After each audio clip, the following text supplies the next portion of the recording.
What's up, everybody? Welcome to the 10th edition of Comicbook Addicts.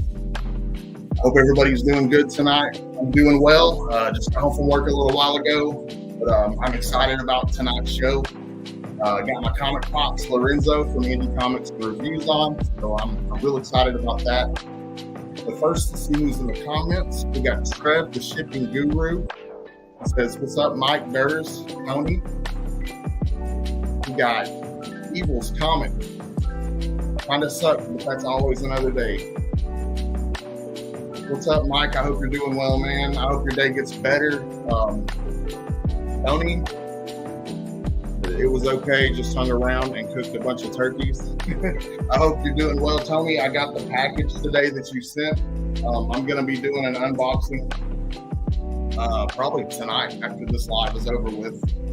So I'm looking forward to seeing what's in there, man. But thank you.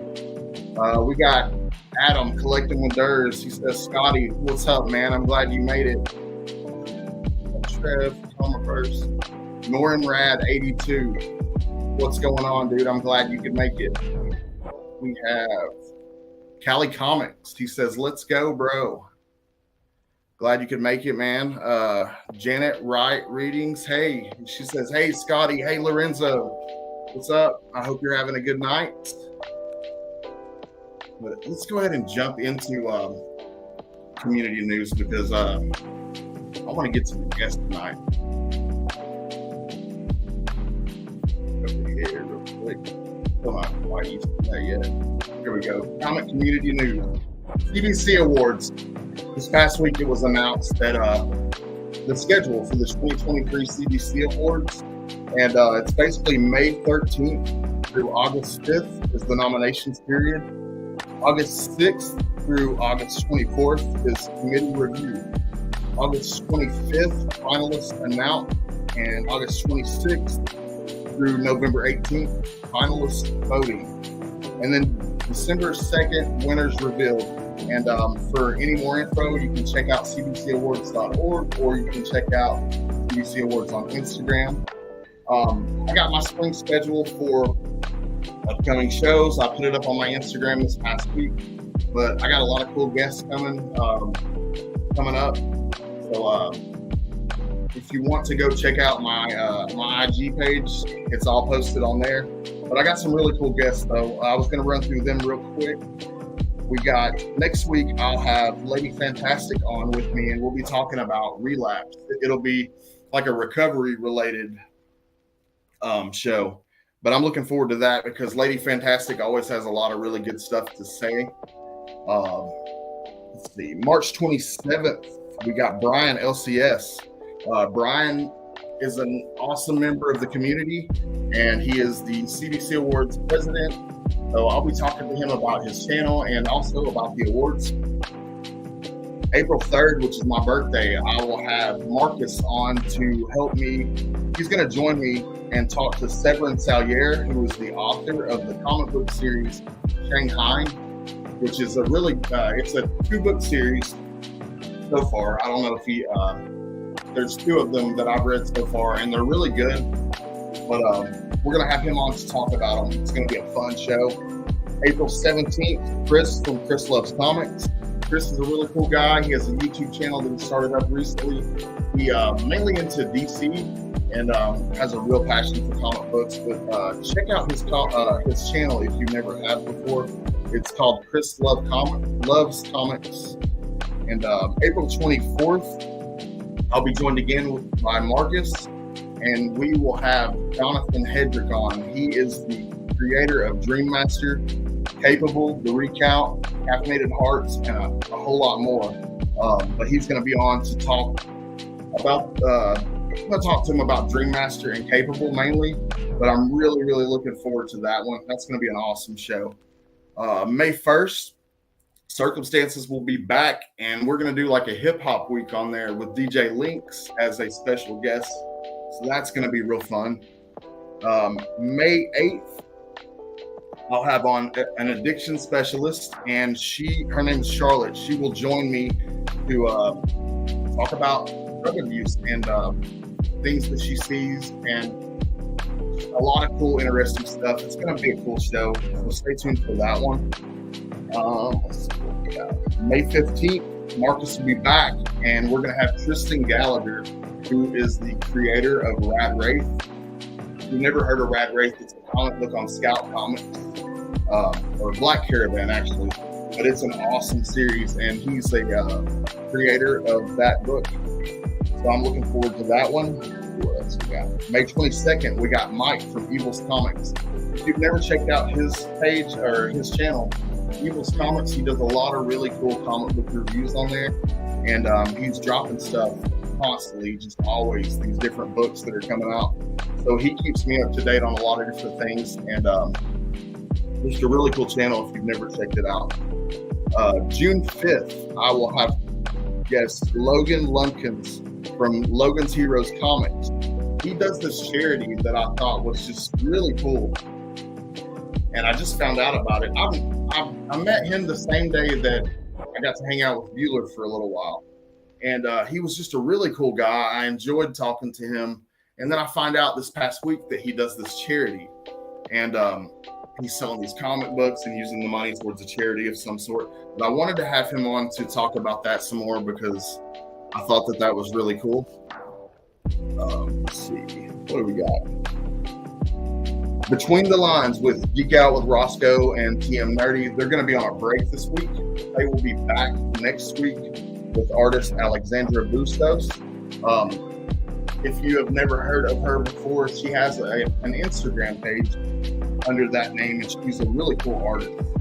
But we're going to be back next week with her on the show, and I'm looking forward to that one. It's going to be a good one. That's at 8:35 Eastern Time, right after this show. So stay tuned for that one. Congrats to Tony Comiverse on hitting 100 on YouTube. I wanted to shout him out. He hit 100 this past week and recently did a giveaway. So I'm happy for you, Tony. That's awesome, man. Lady Fantastic, I think she's like 8 away from 700. So if y'all have never checked out Lady Fantastic, go check her out. Dell of Suspense is 19 from 500. DJ Link is pushing for 3K. He's pretty close, actually. And DJ Link's a really good guy. He'll be on doing a hip hop week later on in like a month. And that's going to be a lot of fun. Congrats to Matt, Comics by the Bay. He hit 600 last week. Let's see. Shout out to, Rod Grimes from Picking and Punching. He got married this past week, and I just wanted to say congratulations to him. He's a really good guy. Mike from Evil's Comics is like 10 away from 500. So if you guys have never checked out his channel, like I was saying earlier, go check it out. Collecting with Durs has moved live back a little bit. He's doing his Sunday live session at 6 p.m. now. So we pushed it back a little bit later to make it easier for people to show up. Work schedules and stuff like that. Digger Jim will be live at 8 o'clock with Taylor Winsner. They're doing like a full box battle. So if you want to check that out, hop over and check that out. Cat Fan Comics Man recently hit 500. Congrats, Cat Fan. Actual Dracula is like 25 away from 500, so he's really close to hitting that milestone. Remy Q Studios is 14 from 700. I wanted to shout out Shop for Comics. He does this cool Shopverse thing, and if you never checked it out, I wanted to pull it up and show you guys. But I wanted to shout him out. He does this really cool thing. It's all the people in the community. He does different versions of people in the community. And he's added a lot of different members since then. But if you want to check that out, go check out Shop for Comics on Instagram. He's a really cool artist, a really cool dude, and he's always putting those up on there. But they're awesome, though. Let's see. I think that's all I got, though. I think that's all I got. But anyways, let's get to the guest. My guest tonight, he has a channel called Indie Comics in Review. And when I got back into comic books, he was one of my go-to sources for like books that, because I wasn't real familiar with indie books. And but I would always go to his channel, and he does really good, thorough reviews. I always enjoyed watching Lorenzo's channel, and so I knew when I did this show that I wanted to have him on and talk to him. But I'll go ahead and bring him out because I can't wait to talk to my comic pops. But here he is, Lorenzo. What is up, man? Hey, Comic Son, how are you, man? How are you, dude? I'm doing great. I'm glad to be here. Oh, glad you're here, pops. Yeah, just chilling back here, listening to the sounds, man. It's mellowing me out. All jacked up on, all jacked up on coffee like our friend Bueller here, but the sounds got me all mellowed down. Well, how you doing tonight, man? Doing great, man. It's like, spring, or not yet, but it's kind of, we got our hour of our sunlight back, so that helps. So I did a little spring cleaning today while I waited for the show. I'm feeling pretty good. How about you? Yeah, I'm good. I worked earlier, and then I got home, fixed me something to drink, and then just got ready to make sure I had all my stuff together and I was ready to go for the show. Because Cool. Ready to have you on here and talk a little bit. I wanted to talk about your channel, but I wanted to talk about these characters that in your art. You do a lot of different characters like Benny, Ninja Bunny Assassin. Yeah. You do these. I wanted to ask you something. How many of those, like, where do you get the inspiration for a lot of those different characters? Do you pull from different things? Oh, Benny. Go ahead. Like Benny, for example. I was going to say, like, with Benny, where do you get the inspiration for that character? Well, Benny, he was a character in Ninja Bunny Assassin, just like as a walk-on character. And I thought, hey, this dude deserves his own little story here. What's his story? Where did he come from? He's kind of like looks kind of like a frog a little bit, and he's a cousin to one of the bad guys. And I just thought, hey, I got a little story. And I worked out a whole story in my head for the Benny thing, and that's like one of the mini comics that I have on my site. And it just kind of flowed. Sometimes just like, oh, what if this happened and that happened? The whole Ninja Bunny Assassin thing just came about. I was thinking like, bunny rabbits, some of the cutest animals out there. What if it was just like this totally like, rough, like kick-ass bunny that just like was a ninja and just like kicked ass and just chopped people's heads off and all kinds of shit like that. So it just started with that, and next thing you know, he had a story that okay, because it was very organic. The Ninja Bunny Assassin. He's one of my, right now, probably the most popular characters. That just randomly popped up in my head because I was checking out the website a little while ago when I was sitting there at work. I just got off work and I went to the website and was just scrolling and looking at the different characters. And I know you did the one thing that was kind of loosely autobiographical, but I don't know. I just wanted to ask you that. But anyways, where do you currently reside? Right now, my wife Janet and I are living in the Pacific Northwest in Olympia, Washington. Nice. A few miles south of Seattle, like 60 miles south of Seattle. Dude, that's cool. I've never been out that way. I've never been that far west before. Oh man, neither had I before. I just took a trip out here. We were looking for a place to move west, and Janet had this thing. She's inspired by angels, literally. And she said, "You're going to Olympia, Washington." Okay. I have no idea what the hell that is, but I was coming back from, I think I did like a show in the Midwest, the Motor City Comic Con show. I just caught a cold at the show. I drove back that Monday and I took a plane then that Wednesday. So I'm on the plane all, full of NyQuil and everything. And I land there, man, it's like a different planet. I haven't traveled as much as I would like to in life, but man, this is such a different place. Like 100-foot trees or nothing. They're everywhere. And the temperature and the environment is just so different than anywhere I've ever lived. So obviously you're not from there. How long ago did you move there? I was back in July of 2016, right before the 4th of July. Oh, cool. So where did you grow up? Before that, I spent the majority of my life in Chicago, Illinois, where, uh, yeah, that's maybe some people can tell, but they can't really tell by my accent because my folks are from Mississippi, So I have this like combination of a Southern Midwestern thing. Because when I got here, we were at this event, like some friends had invited us to as soon as we moved here, and the host was like, she was talking to me, and I was saying something like, you stopped me right in the middle of my conversation. Where are you from? Like, I don't know. I just always talk like this. I don't know. It's kind of like a country Midwest Chicago with a little bit of a Southern twang to it, I guess. I don't know. So, Right. Yeah. So what is your earliest comic book memory? Like what's the earliest you can remember picking up a comic book in your childhood?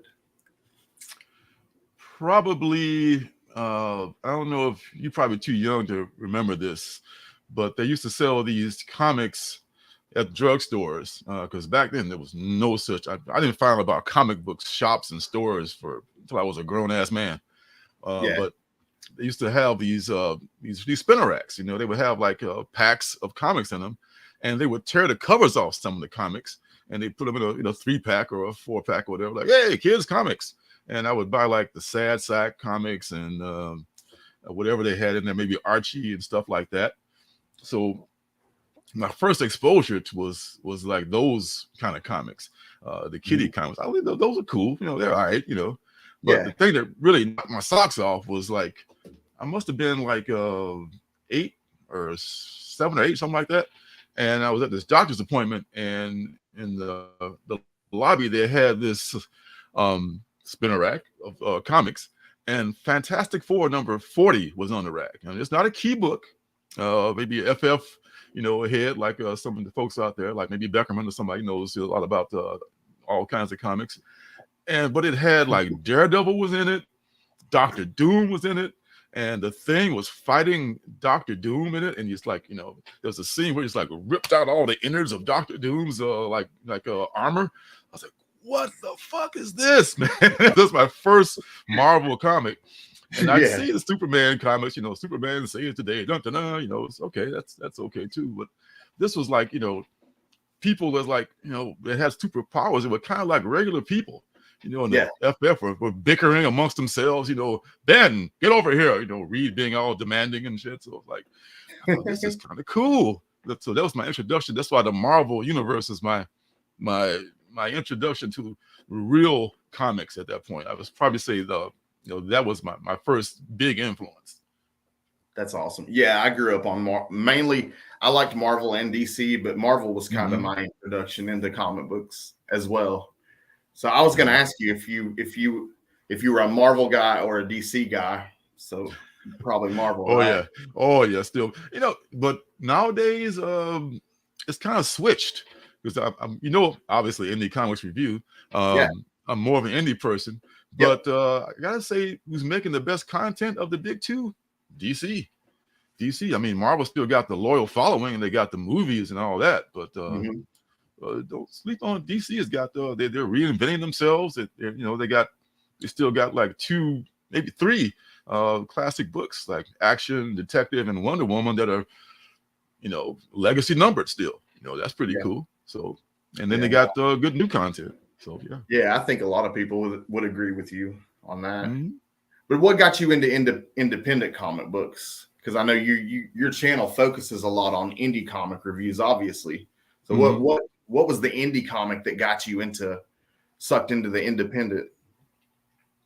It was a slow process. It started, I all the stuff going on in my life, and I kind of got away from comics. I still kept an eye on them, but with shit going on, you know how it is, just in your life, sometimes you don't have time to be there every Wednesday, to pick up stuff. And I would catch stuff late, and I would see things.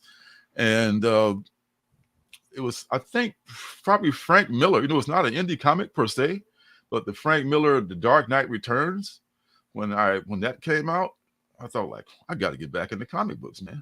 And this is, this was the thing that got me inspired to, like, I get to see this medium is changing. It's not like it used to be. So that kind of steered me back to the comics. And once I got there, I discovered other stuff like Fantagraphics comics, Dan Clowes and guys like that. All kinds of to the indies comics thing is still. I think we're just now hitting the beginning, the genesis of the indie comics thing. It's been a thing, but it hasn't been yeah, like Evo says, the indies are half my pull. Yeah, mine too. It's been a thing, but I think indies are creeping up, and they're gonna, the capes are always going to be here because they're all in our minds and they're all in our culture. But I think the indies are going to be relatable because there's so many possibilities, and they're not beholden to any kind of licensing deals. Like, Spider-Man can't be a baby's daddy because he's on the Underoos. So that's that whole sins of past thing was like squashed right away. Like, oh, come on, man. Little stuff like that. So you got to really be careful with they got to be careful with their properties. Whereas indies, you can do anything. You can get away with anything pretty much. You got a lot of big indie writers out there like Jeff Lemire and of course James Tynion and just Chip, who's doing like 2 mainstream books now. But he's an indie guy. So the big 2 are recognizing the whole indie thing too, and then they want to admit it or not. It's the thing. Now, what got you started with the YouTube channel? I think like indie comics review. Yeah, I think like a lot of us, because I started it. I had a personal channel. If you look at my personal channel, you can see a lot of stuff on there that I did. Like I did a show called Art or Shit because I was working at this this place that shipped art and merchandise and stuff like that, and we would get these things from these art galleries. Like, oh man, this is shit. Well, this is a $4,000 piece of art right here. We should do something on on TV like that, on YouTube like that. So I started doing that before I knew anything about editing or or whatsoever. So that's kind of like my entry to it right there. And I kind of like just let it slide for a while. And I started the indie review thing just on a whim because I think one of the first books I reviewed was maybe Wrestle by Jeff Smith, and then there was this all Negro comics thing. That these were just books that I thought deserved some shine. These are really great books, and nobody's ever heard of them. Not that many people. So I thought, let's talk about them for a while. And the early comic reviews, I just focused on those books, and I was not in the frame. Then I eventually started to get in the frame and do the whole show host kind of a thing.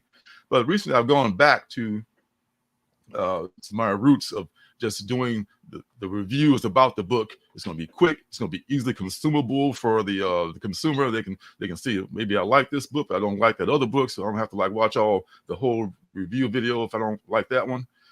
So I refocused it into a short videos. But what got me into it, I guess, was I was saying the pandemic.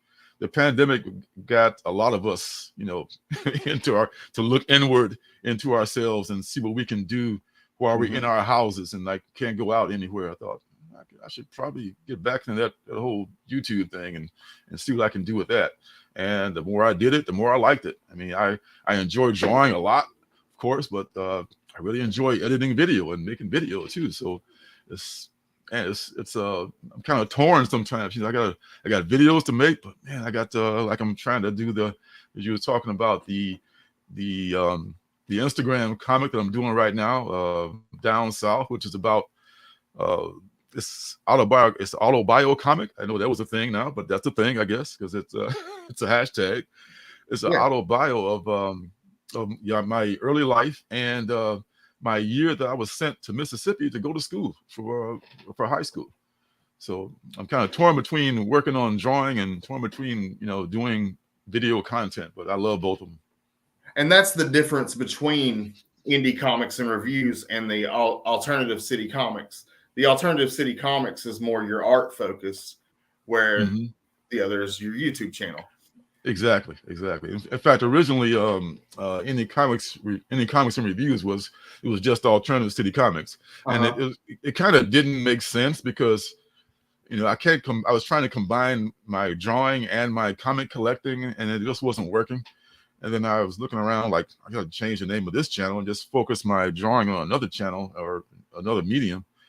And nobody had the name Indie Comics and Reviews. Like, really? I'll take that. So I just grabbed that and, Awesome, because that's what I'm doing, Yeah. The thing I always loved about your channel was you do a thorough review, but you do it's still like in a bite-sized chunk where you don't have to sit and watch this long ass video. Like you managed to do a very thorough review. But I always like that. And you always covered the books that nobody else was covering. Like I could always count on you to do the Junkie Cables or the, the books that nobody else is reading. Yep. Yeah. And I love that. So that's what got me kind of hung up on watching your channel and becoming a big fan of yours. And then I'm watching your channel, and then I realized later that you're really an awesome artist too. And I didn't even know that for the longest time. But the Alternative City Comics, going back to that, what got you started in art? Is that something like you've done your whole life? You just grew up doing art, or did you take that up at a certain point? Well, as I'll probably go into at some point in the comic strip, I was kind of what they would call a latchkey kid, I guess. Maybe that's the best term I can come up with for a kid that didn't go outside. It wasn't by choice, I wanted to go out and play, but for whatever reason, my mother didn't allow me to go outside and play. So I would just go to school, come back home, do my homework, go to bed, go back to school, and go to church on Sunday. That was my life. So to entertain myself, I started, drawing. I just picked up on notebook paper. I would just draw stuff, and I started to love comics, the FF thing. So I'm gonna start drawing superheroes and stuff. So I just taught myself to draw over the years. And by the time I get high school age, some things happened that didn't go the right way, and I didn't get a scholarship to go to art school. But I kept drawing from, off and on, and it's, I'm working like, crap jobs, but I would come home and still like draw here and there, This is way before the internet. See, right now, this is a golden age for people that want to put out content and learn to draw. I mean, it's great that if you want to, so I meet some young kids who are in art school or like around town, they're taking around their work, they're learning animation and all this stuff. If you want to learn art and get really great at it, and you want to work for Disney or make some of those animated movies that they make now, or maybe work for some Good Luck, but you can do it. It's a long line, but you can do it. Work for like DC or Marvel or a big one. You can do that too. But if you don't do that, you can still put out your content, man. You can still, because the internet is free for everybody. All you got to do is just put your stuff. If you got nothing, just put it on Facebook, Instagram. That's free to everybody. So there was nothing like that when I was coming up, man. If that had been around, when I was like a youngster in my 20s and stuff like that, I would, probably have, been much further along than I am today. But I think this is a great time for anybody that just wants to put out stuff, and you never know how it's going to blow up. You see some people that come from humble beginnings, and exactly. They just put out there, and so the following. Oh, people see, I like this, I relate to this. It's a great thing. Even if nobody damn watches it, if you enjoy doing it, that's all that matters. Because the art is something that's in your gut that's got to come out. I gotta do this. I don't know why I gotta do it, but I gotta do this. And so I'm doing that, and I'm enjoying it. And so what? You're not, you don't have 8 million followers. Who cares?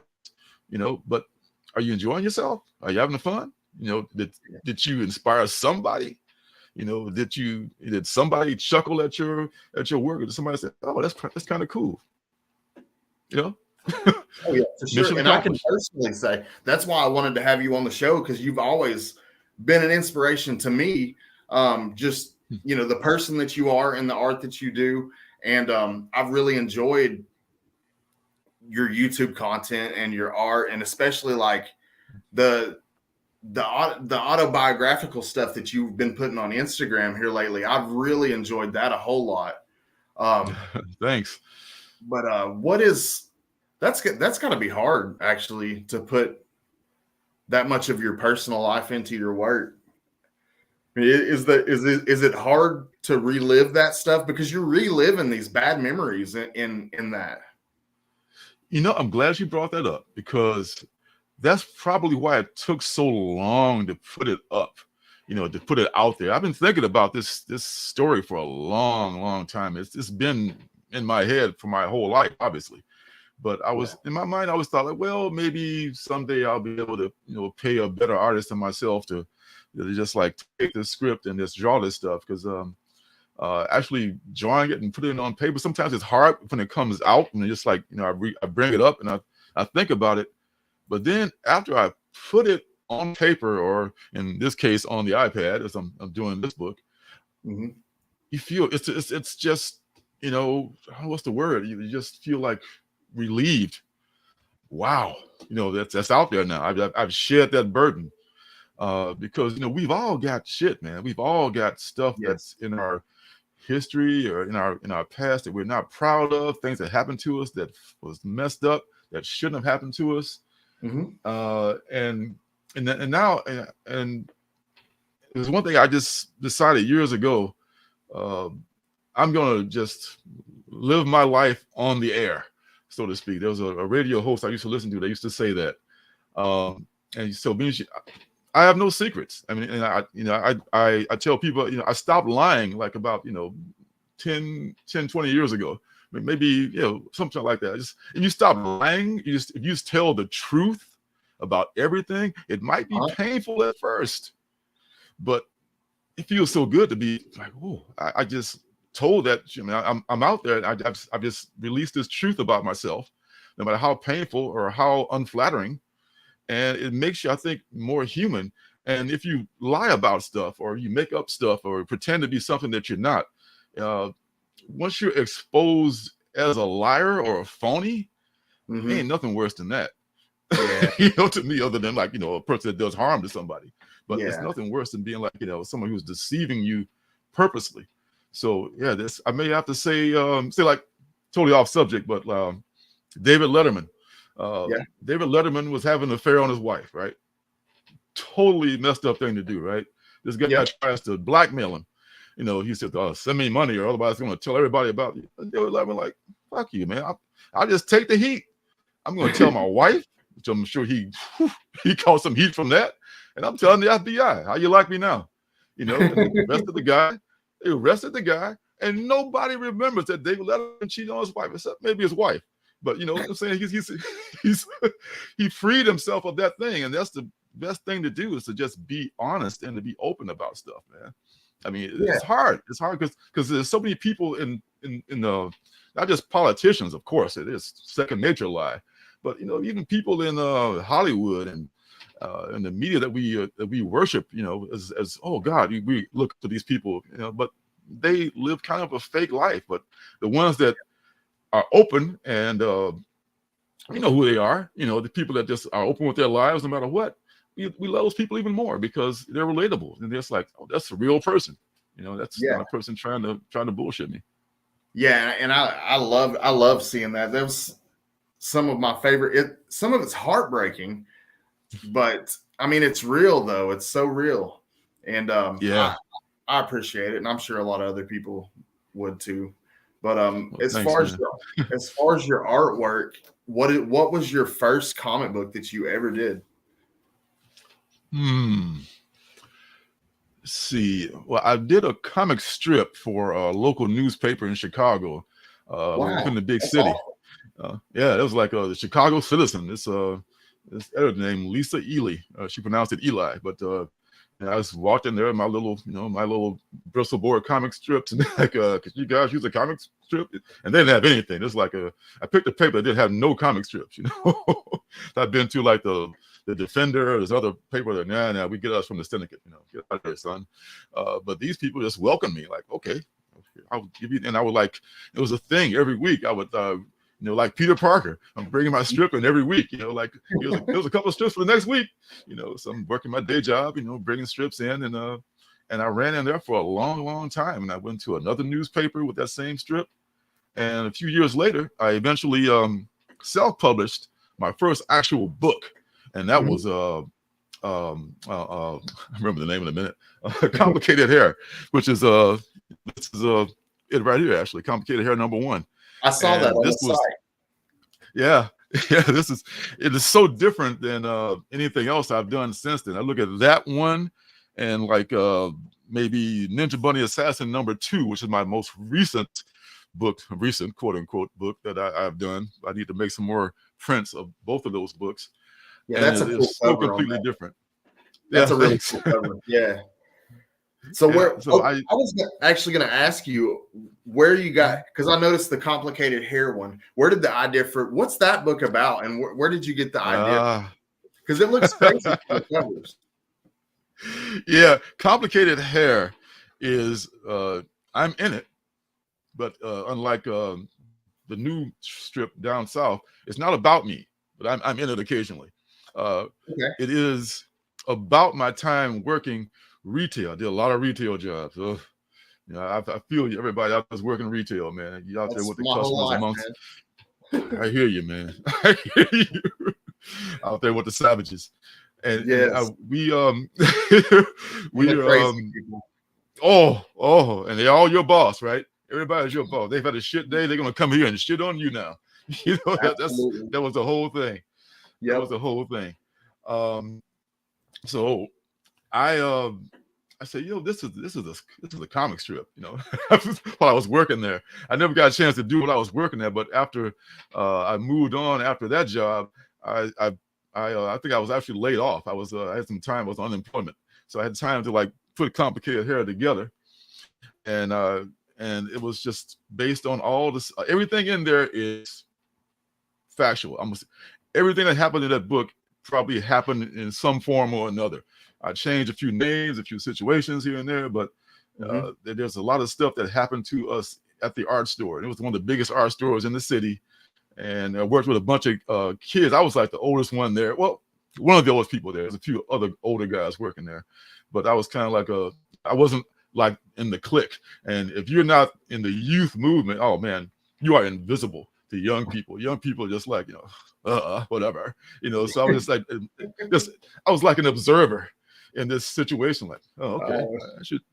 so I thought, and they someone mentioned that they try to make their hair look like so free and simple, but it actually is a complicated process to make it stand up, to make it pink and all this other stuff, and they came up with the term complicated hair. So I kind of stuck in my mind, Yeah, they use all kind of like glue stick, whatever you could think of. They're putting. So I've seen people iron their mohawks literally with a flat, like an ironing board. Crazy. Yeah. Just to look, I guess, hey, that's my thing, This is me. This is who I am. The iron mohawk.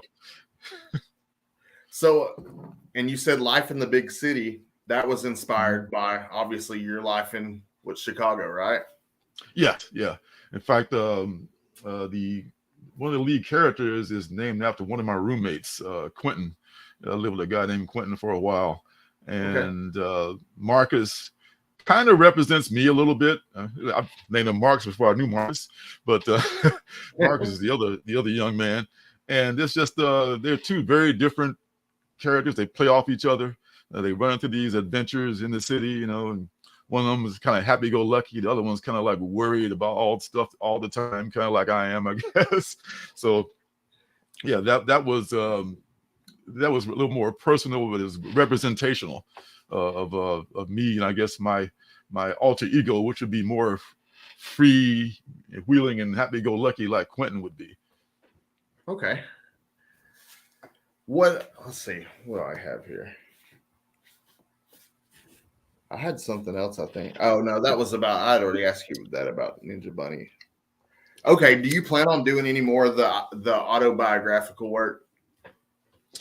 Oh, yeah, that's going to be ongoing. I don't have a set schedule because I'm trying not to put myself into that thing, but it will definitely be ongoing. I'm not going to because there was a period where I think from the time we moved here in 16 up until probably a year or so ago, where I just hit this dry spell as far as creativity goes. And I just, I I'm still uh, Ninja Bunny Assassin #3 is definitely in the works too. I haven't forgot about my favorite guy. Complicated Hair maybe, but definitely Ninja Bunny #3 is coming because that's my guy, and I got a lot more stuff coming from him. But the autobiographical stuff, I got a lot more stuff to come with that, and I'm going to try to pace it and be as thorough as possible without being too long and drawn out about it. Because that year I spent. I just spent a couple years, like 1 full year and one part of a year completely down south, and talk about a different world. That was, I mean, I know you live in the South too, but oh yeah, I promise you, where I was, man, wherever you are is is much better than where I was. Because man, it was. What part of Mississippi? It was a place called Lexington, Mississippi, and I went to school in a place called Shula. They got some names down there for your ass, boy. I tell you. Yeah, they do. And, they do got some names. I've been all over Mississippi. Have you really? Oh yeah, man. Oh yeah, man. I used to be on the road. I did athletic field construction all over the South for about 2 years. So I ended up in Mississippi and Arkansas a lot more than I wanted to be, honestly. I bet. But only because it was beautiful, but we would be just in the middle of nowhere for weeks at a time. So yeah, that was the bad part. Yeah, and at the time I couldn't even enjoy the beauty of the country because looking back on it, it was warm, it was kind of nice down there and everything. But I was like a fish out of water in that environment, city boy. I know nothing about this. But you go down to Mississippi, okay, dude. They didn't even have running water. They didn't have an outhouse. It's like, where are you sending me? Where are you sending me to this place? So we'll get into all that, in the story. But yeah, it was something else. It was something. And you take the bus to complete dirt roads. I think this was in the mid 70s, early 70s. Mm-hmm. So they may have leveled up since then. Well, there's still parts of southern Mississippi that still have dirt roads. I promise you. Southern Mississippi. Yeah. Yes. Oh God. My friends should call it Mrs. Sloppy. It's like, man, that was just this place. And I'll tell you, I was not welcome down there either. I'll get into that too. No. But it wasn't like I was, hey, welcome, sir. Oh, we got Bueller. What's going on, man? Glad you can make it. Hey, Mr. B. Going back to the channel, with the indie reviews, what's the best independent comic book that you've reviewed this year? Could you pick one? Do you have one that stands out? Well, last year my number one was 8 Billion Genies, and there was some other runners up too. The Night of the Ghoul was a good one. What else? There was there's a lot of good ones last year. So far this year, man, I'm liking Blue Book. I just read Blue Book a little bit ago. And it's James Tynion, with this true weird of alien abductions. There you go. There we go. Yeah. Actually, in my room pile. I haven't read it yet, but I did watch your review. You reviewed it the other day, right? Mm-hmm. I just did it the other day. Yeah. Okay. I knew I saw it somewhere. Yeah, I watched your review on it. But I haven't read it myself yet. But it looks good. Oh yeah, it's a good book. There's a kick-ass barista or gangster-ass barista. Excuse me. It was a good one so far. I've heard some. Because I'm blanking right now, as I can't think of all the rest of them. But there's been a couple, 2-3 good ones that are already find their way toward the top 10. But the year is still young, so I don't want to commit too soon. Yeah. Well, who are some of your favorite? Who are some of your favorite cover artists? Ooh. All right. Now, starting with the mainstream folks, I love J. Scott Campbell is one of my favorite superhero cover artists. He does great work. Adam Hughes, one of my favorite cover artists. David Nakayama, one of my new favorite cover artists. I love his style. It's He's so always unique. kills it every single Yeah, time. yeah, man. I love, I like a lot of Momoko. Sometimes she doesn't always, do stuff that I can relate to, but when she does, it's like it's phenomenal because she's Yes. just so different. She's an indie artist. She started as a tattoo artist, I want to say, and Yeah, I think so. yeah. So a lot of people that are not so very different than J. Scott Campbell, like a complete polar opposite. But I Mhm. like people that do different things because I think that's good in all genre. It's like it's like I'm not really a big fan of country music, but I hear some country tunes that I like. Oh, okay, I can relate to that. Like one like A Boy Named Sue. Like Johnny Cash. I love that song, man. Yep. I think that's one of the greatest songs of Classic. all time. So I think it's good in all genres. Let's see. What See, okay. let me think of some more cover artists. There's a lot of good cover artists out there too, man. God, Oh, there's a who else lot. is out there? What do you think about Joseph There's so Michael many Linsner? good ones. You like Joseph Michael Linsner? Cry for Dawn guy. Yeah. I just bought a from mycomicshop.com. What is it? Vampirella and Red Sonja, like a 1 in Mhm. 25 1 in 50, I think that he did. It's a very dope cover. He's still cranking out some good stuff. Is he one of Yeah. your favorites too? Yeah, he's definitely one of my favorites. And he does a lot of covers for Dynamite. Yeah, he does. He's like almost exclusively with them now, I think. Yeah, like he kills it. He's one of those that every single cover I could blindly order a Joseph Michael Linsner cover, and you know it's going to be good. Yeah. He's one of those. Do you have the Cry for Dawn series or some of the covers from that back in the day? It was like you probably like a little tot back then. But I do. I have a few in a short box over here. Like I have a bunch of his covers. Yeah, he's got some good stuff, man. On the writers' end, who are some of your favorite writers? Obviously, James Tynion. Chip Zdarsky is one of my favorites. Jeff Lemire is a good writer, and that's one of my favorite writers as well. Matt Kent's got the Spy Superb going on right now, which is it's just one of those things that's like so like it's written in such common language, and the humor is not like laugh out loud humor, but it's like yeah, I get that. Yeah, I've seen that guy. I know what that guy acts like, and it's pretty funny that he's a spy and doesn't even know it right now. So he's a very good writer and one of my favorites. Other indie writers, man, talked about Dan Clowes, who really is kind of an odd guy, and I mean, if you ever seen some of his stuff for Fantagraphics, he did this thing called like a velvet glove cast in iron, which is very Twin Peaksy. I'm a big fan of Twin Peaks, and it has this like surreal kind of feel to it. Yeah, and it's like yeah. So I've like always liked that. Yeah, I like a lot of that stuff like that, and man, it's anything that comes out indie, I'll get that number one. If it looks like it's a good premise, yeah, I'll try that. Like the one that just came out, I'm going to do a review of that one. Clear, that's Scott Snyder.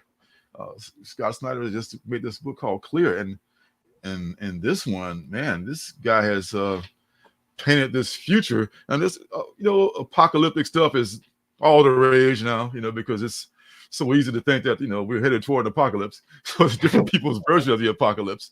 Let's see how they is it going to be a bunch of warlords and like the Road Warrior? It's going to be something else. But Snyder's version is a little different in this one. He did Noctera, which is a different version of a future with no sunlight, and this in Clear, yeah, and he's talking about this thing where we all go through life with filters. We see there's this like cataclysmic war that we didn't think was going to go the way it went. I don't want to spoil anything. And after that, people just checked out. And it's like, oh, here's some filters. You can just like completely check out. Now you can just look at life through filters. And no longer are there computers, but we are the computer.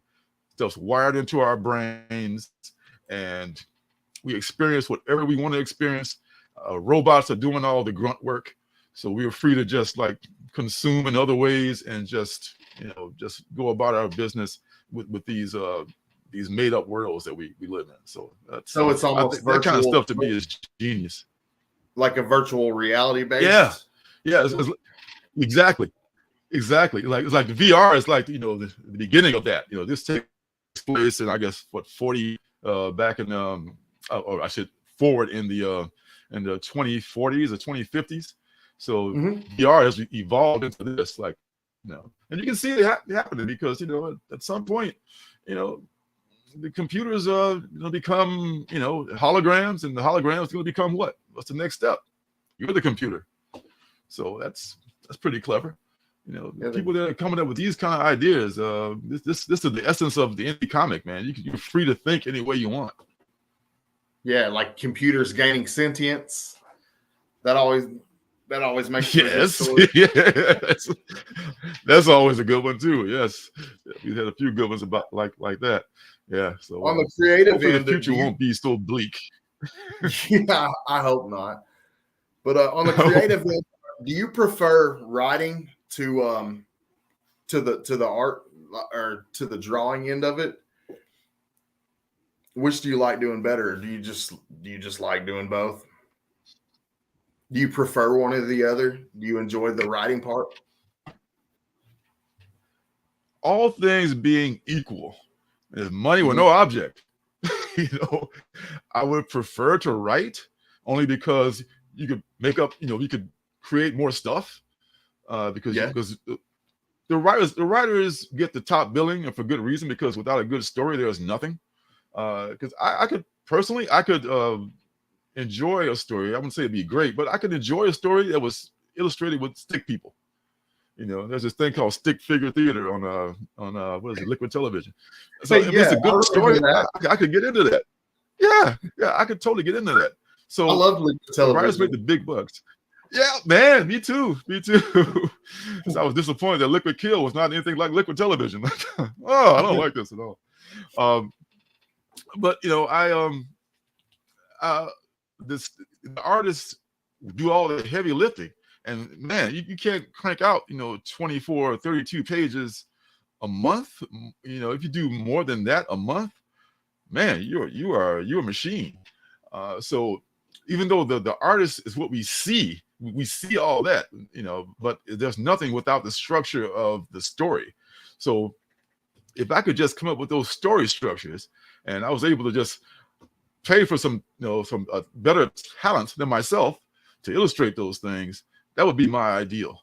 But since I can't do that right now, and I want to get stuff out there, so the best thing to do is you can't do what you can, and with what you got.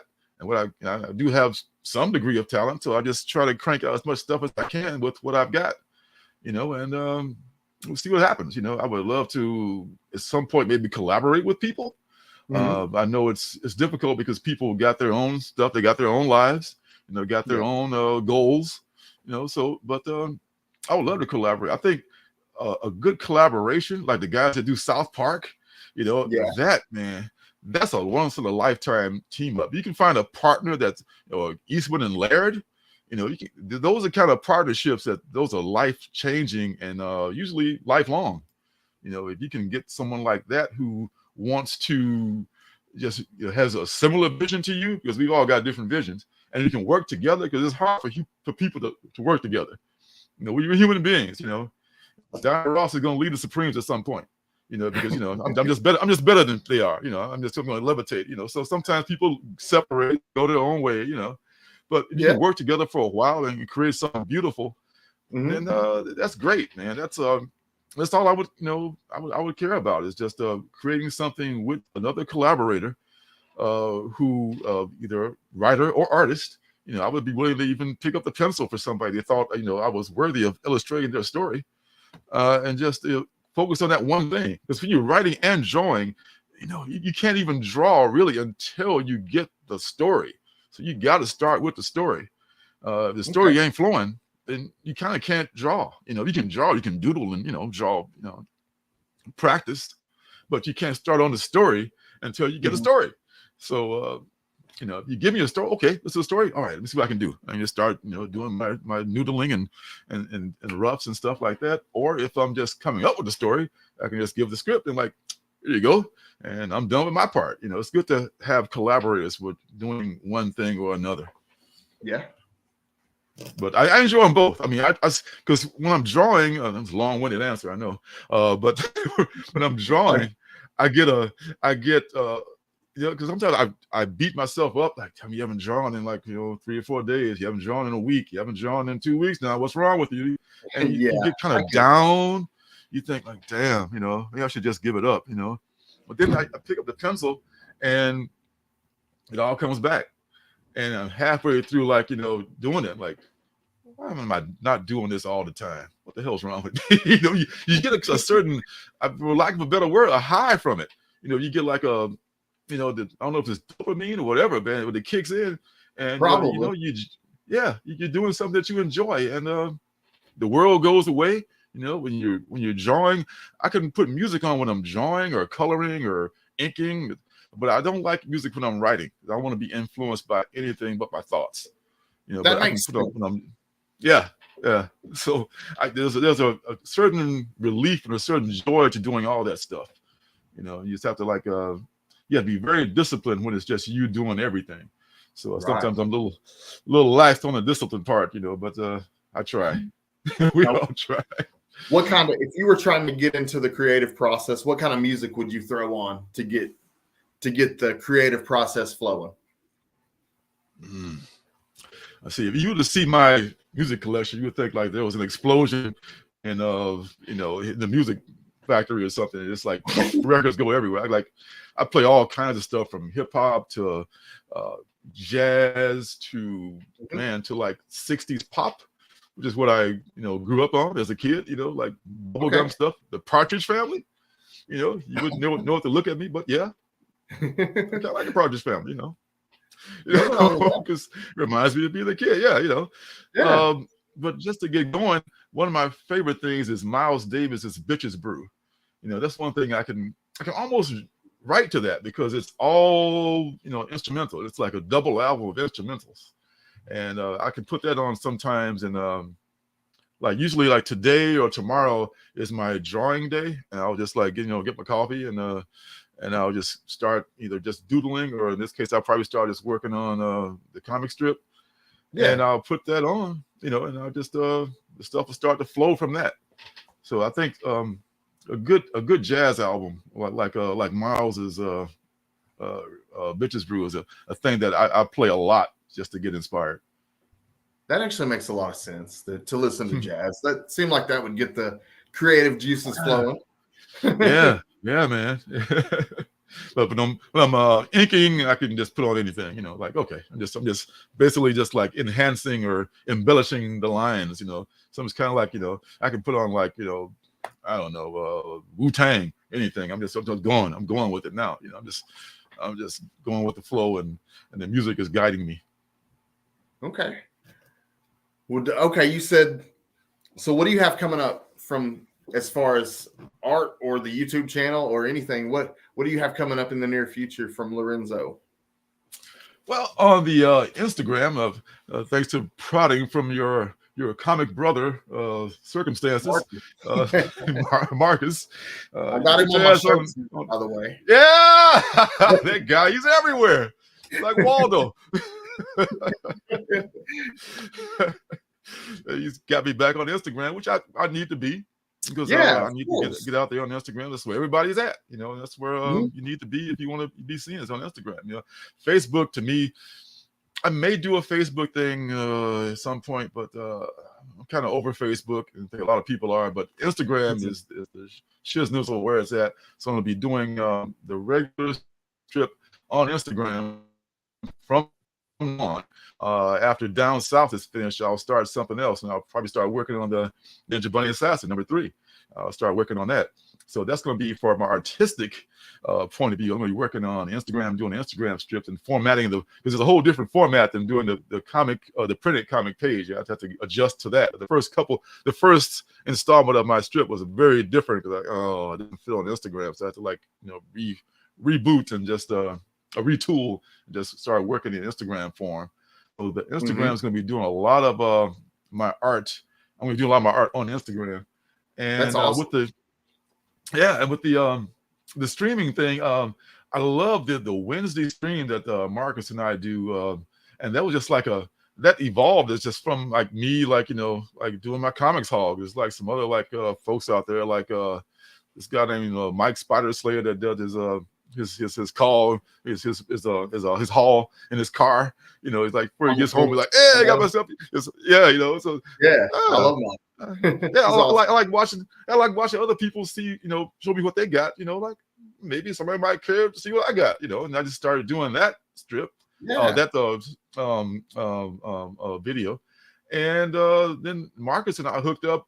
It was just totally organically, and we were such a kind of played off each other well, and like, dude, yeah, Very well. anytime you want to be part of the thing, yeah. So he's he represents another generation. I represent one generation, Yeah. and get together and we kind of make this thing. So I'm going to be doing that for as long as possible. Um, the reviews, And I you really love the reviews. Now that I've got them good. down to being bite size, I think I can do them better. Now the lives that you do with Marcus, though, that's Wednesday and Fridays. Wednesday at 6 Pacific time, so that would be 8 Central and 9 Eastern. So it's pretty late for the folks out there on the left coast, on the right coast, excuse me. But every Wednesday at 6 or 9, depending on your location. So Okay, and yeah, then we do that every Wednesday. and then Now, for the art stuff, that's that's on IG, and that's Alternative City Comics on IG. correct. And then you got the Mhm. website for that as well, alternativecitycomics.com, correct?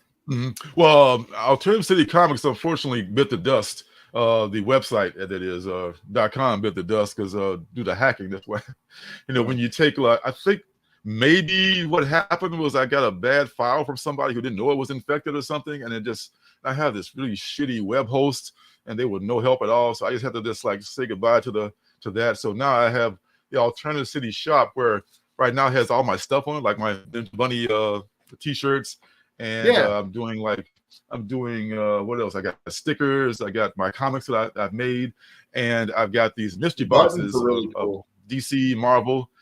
Yeah, a DC, Marvel, and indie mystery boxes. So depending on what you like, I do those now because I got so many comics piling up here. It's going to like pack a box full of comics and send them out to people. If they're What are interested the in price that. ranges on your mystery boxes? The mystery boxes right now are $29, and I just stuff as many books as I can into a into a priority mail mailer, like one of those big ones that Tom uses for his mystery mail call, and just jam pack it full of comics of your either what genre you want, the Marvel, DC, or indie.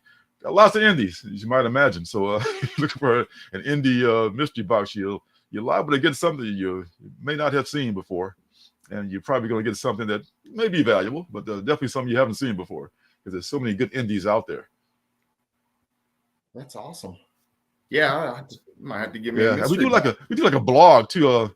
Janet and I do a blog. I haven't done a blog in a minute though, and usually it's about our animals and stuff like that. And that's at psychicunicorns.com. That's a WordPress blog that we do. We've been doing that for years, talking about all the stuff. Our personal lives, if anyone's gives a hoot about that. So that's another thing that I'm actually making a note of that right now. I'm writing that down. Mm-hmm. Yeah, I didn't know about that. That sounds interesting though. Yeah, I put the link down below in most of my videos. So there's like a link to that, to the Instagram, to the shop, and to Instagram is pretty much doing what my personal website used to do. It's going to be holding my artwork on there, and I'm trying to figure out how to get it onto the Alternative City shop to get like videos and more stuff about my drawing part of my life on the Alternative City shop as well. Right now it's more of a store, but it's got potential for more stuff too, because that host Ecwid, nobody's probably ever heard of it. It was kind of like a stopgap thing that I got when my site got hacked. it's just a temporary thing. But these guys are pretty good, and I can ship from them, and they're taking care of the security so I don't get hacked. So I think I'm going to lean into that store more than I had in the past. It's going to be a permanent thing. More stuff is going to be coming from Alternative City Shop than just what you see there now. That's awesome. Well, I look forward to that. That's going to be awesome. Yeah, man, it's a process, man. I like what you're doing now, man. You're man. I mean, I'm so proud of you, man. Both my comic sons are just killing it on YouTube right now, man. And Instagram, you guys are all over it, man. And y'all got full-time jobs, So that's the thing, I'm an old-retired dude. I think you'd be doing more stuff, You guys are just killing it, man. I'm trying. The shorts are helping a lot. The consistent shorts, that's helping a lot. Mm-hmm. Yeah, the shorts and this show here, man. It's a great little thing you got here. This show, I watched it, several times, and like, wow, I should have been up on this before now. I'm surprised I missed about the first few of them, but I'm all in on this, man. This is very cool. Yeah, it's a work in progress, but we're getting there. Aren't we all? Yeah. Well, Lorenzo, thank you so much for coming out and hanging out with me this week. So glad to have you. I had fun. I hope maybe you'll come back one day and revisit. But the pleasure's all mine. Just anytime you want, son. Just hit me up and I'll be there. Appreciate it, Pops. Well, you guys can check him out on Indie Comics and Reviews. He does a really, really thorough reviews in pretty bite-sized portions. That's my favorite part about his channel. But go check him out on Indie Comics and Reviews and Alternative City Comics on IG, right? IG, you got it. Alternative City Comics on IG. Yeah, I think that's what you said, right? Yeah. So, yeah, Alternative City Comics on IG, Indie Comics and Reviews on YouTube. Yeah. So, yeah. What you said? Yeah. What you said? All right. Well, you guys have a good night. Thanks for coming out. We'll see you guys next week with Lady Fantastic. So it'll be a good one. Cool. Thanks, everybody. Thanks, Scotty.